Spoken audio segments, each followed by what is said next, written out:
यहाँ आप सबके दर्शन करने का सौभाग्य मिला और इतनी गर्मी में इतनी बड़ी संख्या में आप एकत्र आए हैं। सबसे पहले तो मैं आप सबका धन्यवाद भी करता हूं और आपको अभिनंदन भी करता हूं कि आप सब ने इस कार्यक्रम में अपने आप को शामिल किया है।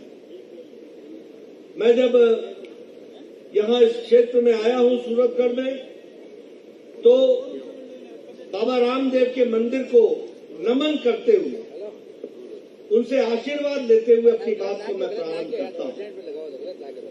मुझसे पूर्व वक्ताओं ने आपके सामने विशेष करके सारी बातों को रखा। वसुंधरा जी ने क्या फर्क है उनके समय की सरकार और आज की सरकार, इसका बहुत विस्तृत रूप से चर्चा उन्होंने की है। उन्होंने आपको याद दिलाया कि भारतीय जनता पार्टी की सरकार किस तरीके से लोगों के हित में काम कर रही थी और आज की सरकार किस तरीके का काम कर रही है। हमारे गजेंद्र जी ने भी भारत सरकार के बारे में चर्चा की, कैलाश जी ने भी की और हमारे प्रदेश अध्यक्ष सतीश पूनिया जी ने आपके सामने इस बात को रखने का प्रयास किया कि कैसे भारतीय जनता पार्टी एक मजबूत पार्टी के रूप में आगे आने वाले समय में चुनाव के दृष्टि से तैयार है और आने वाले समय में अशोक गहलोत की सरकार को उखाड़ फेंकने के लिए तैयार है। इस बात को उन्होंने कहा। मित्रों, मैं यहां बूथ के कार्यकर्ताओं से कुछ बातें कहना चाहता हूं। सबसे पहली बात तो समझ लो कि बूथ ही वो रचना है जहां से सत्ता का उद्गम स्थान है। ताकत कहां से आती है? अगर हम ये कहें कि वो सत्ता का गर्भ है तो वह भी अतिशयोक्ति नहीं होती, लेकिन हम उसको उद्गम स्थान तो कह ही सकते हैं। जो भी ताकत हमको मिलती है वो बूथ से मिलती है। इसलिए हम लोगों का नारा भी रहा, हमारा बूथ सबसे मजबूत। हमको अपने बूथ को मजबूत करना है और वो संस्कार देने हैं जिस संस्कार के माध्यम से पार्टी को हम मजबूती प्रदान करें। और मुझे बताया गया कि 52,062 बूथ हैं और यहां इस संभाग में, बीकानेर संभाग में 5,925 बूथ हैं। मेरा आप सबसे पहला और विनम्र निवेदन है कि ये 5,925 बूथ में कोई भी कमी नहीं आनी चाहिए, पूरी ताकत से उसको मजबूती प्रदान करनी चाहिए। और इसके लिए हमारा बूथ सबसे मजबूत, इस बात को तो हम आगे बढ़ाएं, लेकिन जो बूथ अध्यक्ष है वो उत्प्रेरक है, वो कैटलिस्ट का काम करता है, वो ताकत प्रदान करता है, वो कुल का रक्षक है। 1,000 वोटों के रक्षा करने वाला वो बूथ अध्यक्ष होता है, उसकी समिति होती है। इसलिए यहां बैठे सभी बूथ अध्यक्षों से मेरा फिर से विनम्र निवेदन है कि जमीन मजबूत रहेगी तो कोई भी आएगा उसको हम हराने में भी सफल होंगे और पार्टी की विचारधारा को यशस्वी करने में भी सफल होंगे। इस कारण से हमको उसको मजबूत करना है। मित्रों, अभी आपने जब वसुंधरा जी को सुना, सतीश पूनिया जी को सुना, आपने देखा होगा कि इन दोनों लोगों ने अपना रिपोर्ट कार्ड आपके सामने रखा। हमने क्या किया है, हमारी सरकार ने क्या किया है, हम क्या करना चाहते हैं। मित्रों, आपने कभी कांग्रेस के जमाने में किसी नेता को सुना है कि उसने रिपोर्ट कार्ड रखा हो? सुना है क्या? कभी सुना? मेरे इलाके में क्या होता था, पहाड़ी इलाका है, जब चुनाव आता था तो पहाड़ में चुनाव से पहले लोग चूना लगा देते थे जंगल में, और जंगल में चूना लगा के बोलते थे कि यहां से जाएगी सड़क, यहां से जाएगी सड़क। और जब चुनाव हो जाता था, चुनाव जीत जाते थे, तो बारिश आती थी, चूना बह जाता था और उनके वायदे भी बह जाते थे और जब अगला चुनाव आता था तो फिर से चूना लगना शुरू हो जाता था। सही मायने में वो भारत की जनता को चूना लगाते थे। 70 साल यही काम किया, कोई रिपोर्ट कार्ड नहीं रखी। मैं ठीक बोल रहा हूं कि गलत बोल रहा हूं? जब चुनाव आता था तो बोलते थे पानी आएगा, पानी आएगा। और विश्वास दिलाने के लिए ये जो इरिगेशन डिपार्टमेंट है या आईपीएच डिपार्टमेंट है या वाटर ड्रिंकिंग डिपार्टमेंट है, ये रातों रात ट्रक से पाइपें जमीन पर फेंकवा देते थे। फेंकवाते थे कि नहीं फेंकवाते थे? और फिर बोलते थे, मेरे यहां तो यही करते थे, ये पाइपें आ गई हैं, अब बस पानी लग जाए, आएगा आएगा आएगा। चुनाव खत्म होता था, रातों रात पाइपें उठाई जाती थी और चला जाता था। और एमएलए साहब बोलते थे, मैं तो लगाना चाहता था लेकिन जनता जमीन ही नहीं दे रही है, पाइप हवा में तो लगेगी नहीं, इसलिए मैं नहीं लगा पाया। ये हमारे लोग हैं जो छाती ठोक करके हर चुनाव में अपने आप को जवाबदेह के रूप में आते हैं और जवाब देते हैं और जनता को अपना रिपोर्ट कार्ड रखते हैं। यह मोदी जी ने भारत की राजनीति की संस्कृति बदल दी है, कल्चर बदल दिया है। अब हमारे विरोधियों को भी आना पड़ता है तो विकास की बातें करनी पड़ती है। पहले क्या करते थे? जातिवाद, संप्रदायवाद, इलाकावाद, ऊपर नीचे का भेदभाव, जाति का भेदभाव, परिवार का भेदभाव, ये सारे भेदभाव में डिवाइड एंड रूल करके वो चुनाव जीते थे। आज मजबूरन उनको भी विकास की कहानी कहनी पड़ती। अभी आपने देखा होगा, अखिलेश वैसे बोलते हैं, चुनाव में बोलते रहे कि मुझे उनका आशीर्वाद है, मुझे उनका आशीर्वाद है, एक पर्टिकुलर संप्रदाय का आशीर्वाद है, एक जाति का आशीर्वाद है। लेकिन मजबूरन उनको भी विकास की बात उत्तर प्रदेश में कहनी पड़ी। ये अलग बात है कि उनकी बात लोगों ने नकार दिया और मोदी जी और योगी की बात को आगे लेकर के चल पड़े, इसको भी हमको ध्यान में रखना।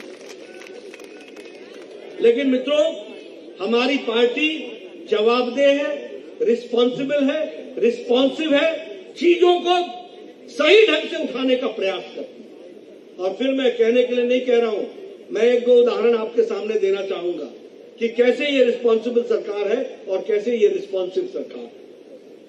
मित्रों, आप लोगों को, बहुत कम लोगों को मालूम होगा कि इस देश में कांग्रेस के रेजिम में बीमारी की दवाई आने में 10 से 20 से 30 साल लग गए। आपको जानकर आश्चर्य होगा कि चिकन पॉक्स की दवाई भारत में 20 साल बाद पहुंची थी। आपको जानकर के आश्चर्य होगा कि बीसीजी की वैक्सीन भारत में 27 साल बाद आई थी। आपको जानकर आश्चर्य होगा कि टेटनस की दवा 38 साल भारत में बाद आई थी। और ये जो जापानी बुखार है, इसकी दवा को आने में 100 साल लग गए थे। जापान में 1906 में दवाई बन गई थी और भारत में ये 2006 में आई। यानी अच्छा, पोलियो की दवा भारत में 28 साल बाद आई। आज पोलियो मुक्त हो गया भारत, लेकिन भारत में जब सारे दुनिया में ये पोलियो ड्रॉप्स पहुंच गया तो 28 साल बाद भारत में पहुंचा था। ये भारत की तस्वीर थी।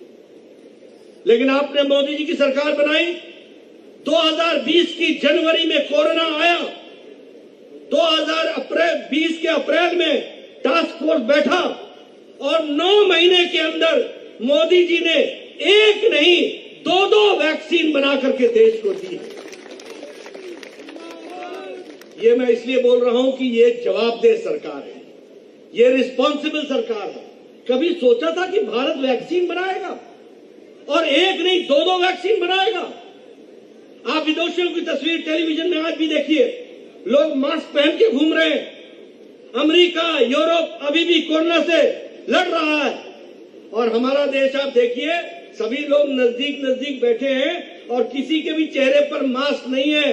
ये मोदी जी ने 190 करोड़ टीका लगा करके आपको सुरक्षा कवच दिया है, स्वास्थ्य कवच दिया है। ये बदलती भारत की तस्वीर है, इसको याद रखना चाहिए। मैं ठीक बोल रहा हूं कि नहीं बोल रहा हूं? आपको 190 करोड़ डोज लगे हैं कि नहीं लगे हैं? 2-2 डोज लगे हैं कि नहीं लगे हैं? बूस्टर लगा है कि नहीं लगा है? सुरक्षा कवच दिया है कि नहीं दिया है? सब कुछ मुफ्त में दिया है कि नहीं दिया है? ये है बदलता भारत, ये है बदलता भारत।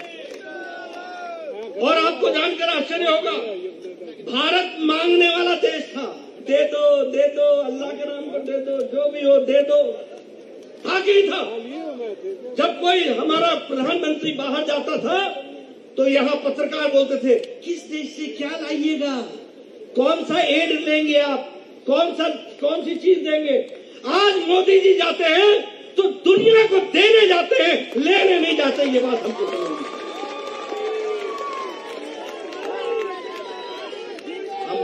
हमारे कांग्रेसी भाई पूछते हैं क्या बदला क्या?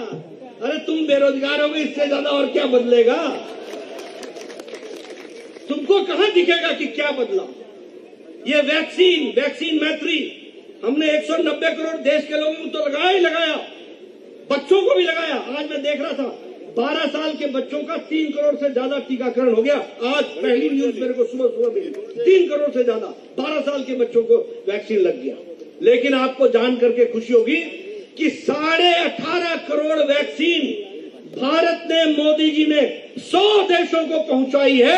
ये भी आपको ध्यान रखना चाहिए। और 48 देशों को 1.5 करोड़ वैक्सीन मुफ्त में दी है, भारत देने वाला बना है। ये भी आप समझिए। और यहां पर कांग्रेसी क्या कहते थे, ये मोदी वैक्सीन है, ये बीजेपी की वैक्सीन है। चुपके अपने लगवा लिया। कभी किसी कांग्रेसी का ट्विटर पर देखा कि वैक्सीन लगाते हो? कोई सोशल मीडिया में देखा? कहीं देखा? चुपके सबने लगा लिया और जनता को गुमराह करते रहे। मेरे को एक नेता मिला, मैंने कहा कैसी लगी मोदी टीका, लग गया ठीक से कि नहीं लग गया?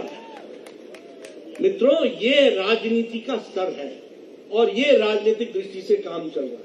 अभी बताइए, यूक्रेन में कोई देश अपने बच्चों को वापस लाया है? कोई देश? अमेरिका लाया क्या? यूरोप लाया क्या? ऑस्ट्रेलिया लाया क्या? कनाडा लाया क्या? अफ्रीका के देश लेके आए क्या? कोई नहीं लेके आया। ये मोदी जी हैं जिन्होंने 1 महीने में 23,000 बच्चों को वापस लेकर के आए और 5,000 बच्चे हमारे राजस्थान के हैं। 5,000 बच्चे राजस्थान से बच्चे वापस आए। किया कि नहीं किया? ये है प्रो। और कितने? 114 फ्लाइटें भेजी, 114 फ्लाइट्स। 14 फ्लाइट भारतीय एयरफोर्स की भेजी और बाकी भारतीय विमान भेजे। 114 फ्लाइटों में 23,000 बच्चों को 1 महीने के अंदर पहुंचाया। और भारतीय जनता पार्टी का एक कार्यकर्ता इन 23,000 बच्चों के घरों में 3 बार गया उनके माँ बाप को ढांढस बंधाने के लिए कि मोदी है तो मुमकिन है तुम्हारा बच्चा वापस आएगा। इस बात को आप बताइए, मोदी जी ने पुतिन से बात की कि नहीं की? मोदी जी ने ज़ेलेंस्की से बात की कि नहीं की? युद्ध रुकवाया कि नहीं रुकवाया? अपने लोगों को निकाला कि नहीं निकाला? और तो और दूसरे देश के बच्चे भी भारत का तिरंगा लेकर के निकल लिए। हमारे बेगवा जी बोल रहे हैं, बोलिए ना पाकिस्तान के दूसरे देश के बच्चे भी भारत का झंडा। ये है बदलता भारत, ये है बदला हुआ भारत, ये है भारत की तस्वीर। आप बताइए, अभी 3 दिन के लिए यूरोप गए थे मोदी जी, सारे दुनिया में तहलका मचा कि नहीं मचा? मचा कि नहीं मचा? बर्लिन में सब लोग खड़े थे कि नहीं थे? कोपेनहेगन में खड़े थे कि नहीं थे? फ्रांस में थे कि नहीं थे? ये बदलता भारत है जिसको हमको समझना पड़ेगा। इसलिए मित्रों, मैं आपके साथ, और मैं यहां ये भी कहूंगा कि देखो मोदी जी ने कितना ख्याल रखा कि फिनलैंड की प्रधानमंत्री को भी वो ट्री ऑफ लव, जो आपका वो जो सिंबल है वो राजस्थान का, वो भी आर्टिजन दिया। तो प्रधानमंत्री जी ने वो राजस्थान का दिया हैंडीक्राफ्ट। ये भी हमको याद रखना चाहिए। फिनलैंड, सॉरी स्पेन नहीं, फिनलैंड। तो यह भी बताता है कि भारत के चीजों को किस तरीके से दुनिया के मंच पर मोदी जी रख रहे हैं, वो भी हमको ध्यान में रखना चाहिए। देखिए, गांधी जी ने जीवन खादी के लिए लगा दिया। कांग्रेसी 70 साल से रहे, खादी का उत्थान नहीं कर पाए। और आपको जान करके खुशी होगी कि 2021-22 के मार्च में 1,15,000 करोड़ का टर्नओवर खादी ने आजाद भारत में सबसे ऊंचा लिया है। फास्ट मूविंग कंज्यूमर गुड के रूप में खड़ा हो गया। ये खादी का भी उत्थान किसने किया? यह भी मोदी जी के नेतृत्व में हुआ। यह भी हमको समझना चाहिए। हम इंपोर्ट करने वाले लोग थे, अब हम एक्सपोर्ट करने वाले लोग हो गए। $400 बिलियन भारत एक्सपोर्ट कर रहा है। 14.5% हमारा एक्सपोर्ट बढ़ा है, 14.5%। अब दुनिया से हम मांग नहीं रहे और फास्टेस्ट ग्रोइंग इकोनॉमी बन रहे हैं। 8.4 के रेट से हमारा विकास हो रहा है। और आपको जानकर के खुशी होगी कि मोदी जी ने कोरोना के बावजूद 2 साल से गरीबी की रेखा को 1% से नीचे रखा है। यह भी हमको ध्यान रखना चाहिए। और बीपीएल गरीबी की रेखा से जो 22% थी, अब 10% रह गई है। 12% लोग गरीबी की रेखा से निकल चुके हैं, वो अमीरी की रेखा में आ गए हैं। यह भी हमको ध्यान में रखना चाहिए। तो ये बदलता भारत है, ये बदलती तस्वीर है, जिसको हमको समझ करके चलना चाहिए।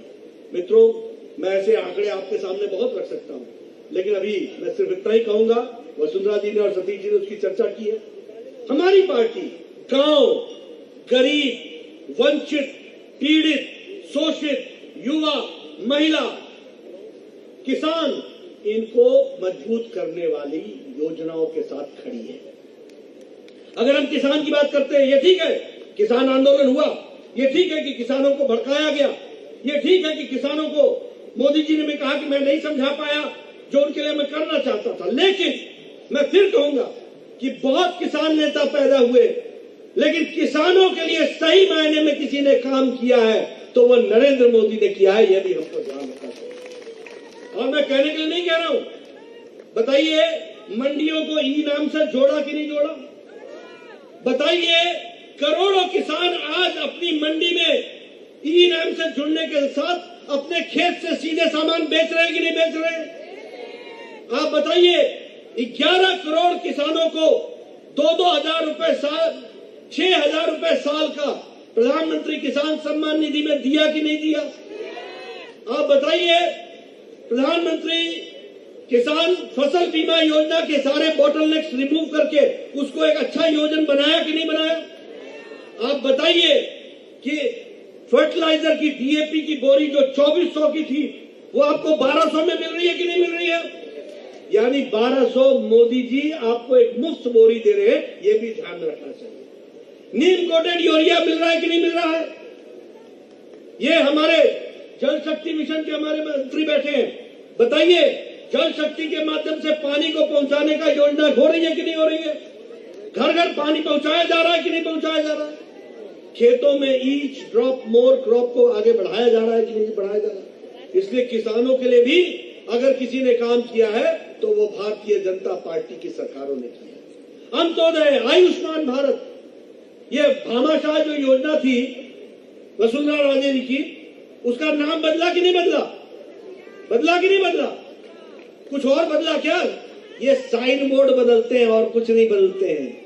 आपने इनको लेटर और स्पिरिट में बदल डालना, अगली बार इसकी आप चिंता करें। ठीक बात।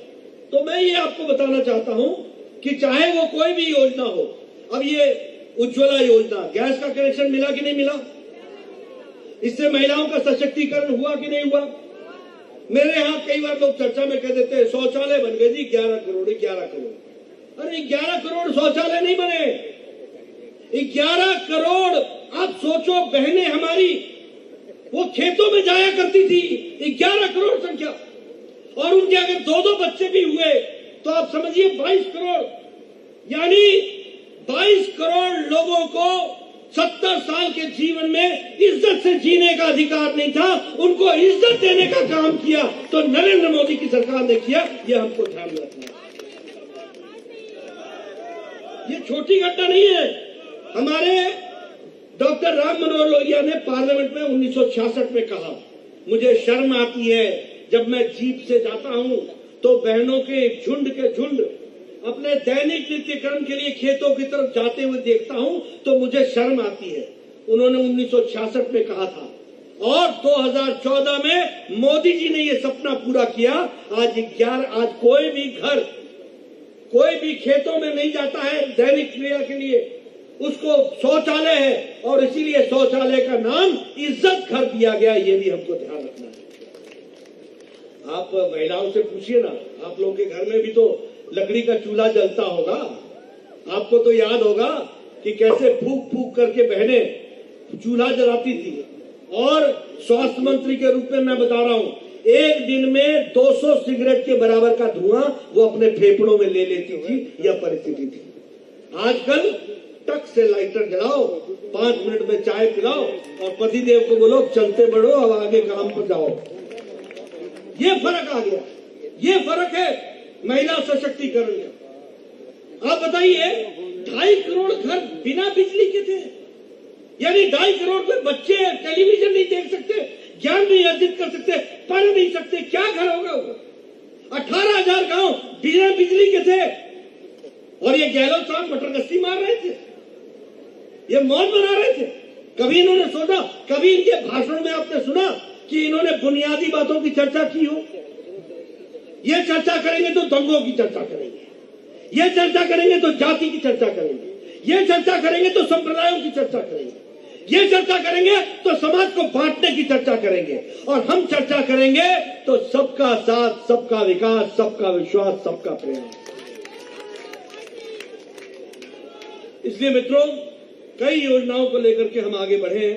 मैं आपके सामने ज्यादा समय न लेता हुआ एक ही बात कहूंगा कि आज अगर मैं राजस्थान की बात करूं तो अच्छा नहीं लगता, लेकिन अखबार खोलो तो कभी करौली, अखबार खोलो तो कभी जोधपुर, अखबार खोलो तो कभी जयपुर, अखबार खोलो तो कोई नया शहर उत्तर प्रदेश राजस्थान का।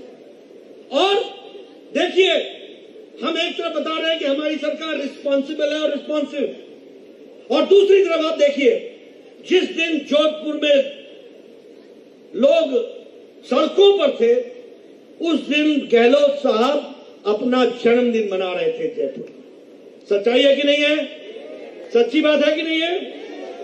तो जब रोम जल रहा था तो न्यूरो बांसुरी बजा रहा था। यह स्थिति ला करके खड़ी की, और इन लोगों ने बहुत अच्छा धंधा ढूंढा है।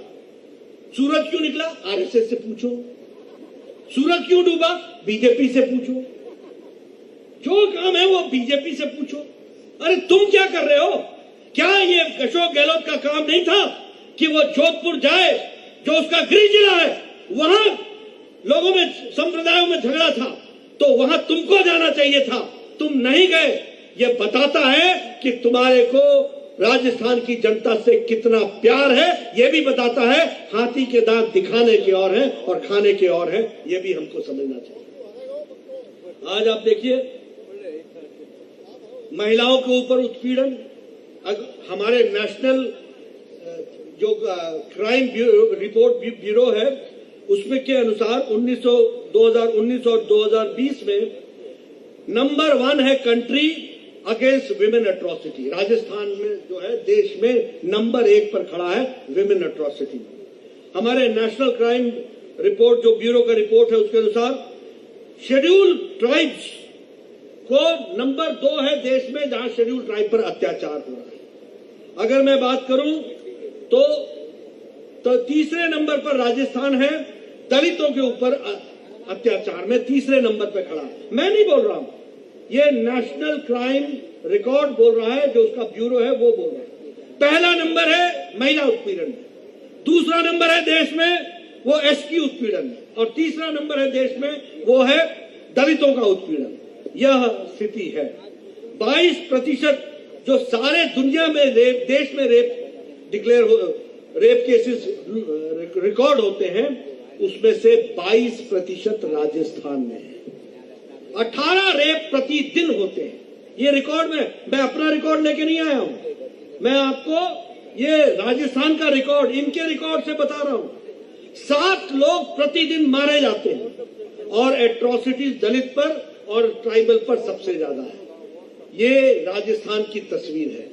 क्या ऐसी तस्वीर राजस्थान की रहनी है? क्या रखनी है? क्या राजस्थान संस्कारों के लिए जाना जाता है कि नहीं जाना जाता है? राजस्थान शांति के लिए जाना जाता है कि नहीं जाना जाता है? राजस्थान विकास के लिए जाना जाता है कि नहीं जाना जाता है? राजस्थान संस्कृति के लिए जाना जाता है कि नहीं जाना जाता है? तो राजस्थान के लोग विकास से जुड़े हैं, राजस्थान के लोग शांति से जुड़े हैं, राजस्थान के लोग संस्कृति से जुड़े हैं, लेकिन राजस्थान का नेता वो भ्रष्टाचार से जुड़ा है, अनाचार से जुड़ा है और दलितों पर, महिलाओं पर उत्पीड़न से जुड़ा हुआ उसकी सरकार है। बोलो, ऐसी सरकार को रहने दोगे क्या? रहने दोगे क्या? मैं पीछे से सुनना चाहता हूं, रहने दोगे क्या? रहने दोगे क्या? एक ही काम है, मेरा बूथ सबसे मजबूत, कमल खिलाओ, भारतीय जनता पार्टी लाओ और यहां पर भारतीय जनता पार्टी की सरकार बनाओ। करेंगे ना? करेंगे ना? मेरी बात जाहिर तो नहीं जाएगी ना? मैं फिर आऊंगा, एक बार नहीं आऊंगा, अनेकों बार आऊंगा और उसको पूरा करेंगे कि नहीं करेंगे? करेंगे कि नहीं करेंगे? मैं इन्हीं शब्दों के साथ और शासन के साथ यहां से अपने आप सबको धन्यवाद देता हूं कि आप सब लोग पूरी ताकत से भारतीय जनता पार्टी को मजबूत करें